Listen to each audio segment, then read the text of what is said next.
ഫസ്മിന് ഉണ്ടെങ്കിൽ 2 ദിവസം മുമ്പ് ഒരു വീഡിയോ ഇട്ടിട്ടുണ്ടായിരുന്നു. അതിനകത്തുണ്ടെങ്കിൽ ഡയറിയെ കുറിച്ചുള്ള കാര്യങ്ങളാണ് മെയിനായിട്ട് പറഞ്ഞുകൊണ്ടേയിരുന്നത്. പറഞ്ഞ കാര്യം എന്ന് പറഞ്ഞാൽ അത് എന്നെ പറ്റിയല്ല ഞാൻ അതിനകത്ത് എഴുതി വെച്ചിരുന്നത്, എൻ്റെ കൂട്ടുകാരെ പറ്റിയുള്ള കാര്യങ്ങളായിരുന്നു ഫസ്മിന് അതിനകത്ത് പറഞ്ഞിട്ടുണ്ടായിരുന്നത്.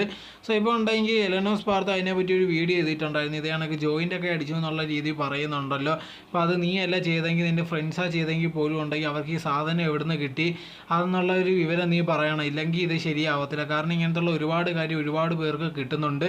അത് ഏത് സോഴ്സാണെന്ന് പോലും ഒരുപാട് പേർക്ക് അറിയത്തില്ല. സോ ഇതേ കണക്കത്തുള്ള കാര്യങ്ങൾ നിനക്കറിയാമെങ്കിൽ അതുണ്ടെങ്കിൽ ഇതേ കണക്കത്തുള്ള കണ്ടൻറ് ക്രിയേറ്ററോ അല്ലെങ്കിൽ ഒരു ഇൻഫ്ലുവൻസർ ആയിട്ടുള്ള ആൾക്കാരുണ്ടെങ്കിൽ തീർച്ചയായിട്ടും ഇതിനെ പറ്റിയുള്ള കാര്യങ്ങൾ പറയുന്നതാണ് വേണ്ടത്. അതല്ലാതെ അവരെ സപ്പോർട്ട് ചെയ്യുകയല്ല ചെയ്യേണ്ടത്. സോ ഇതിനെ പറ്റിയുള്ള കാര്യങ്ങൾ നീ വെളിയിൽ പറയണം.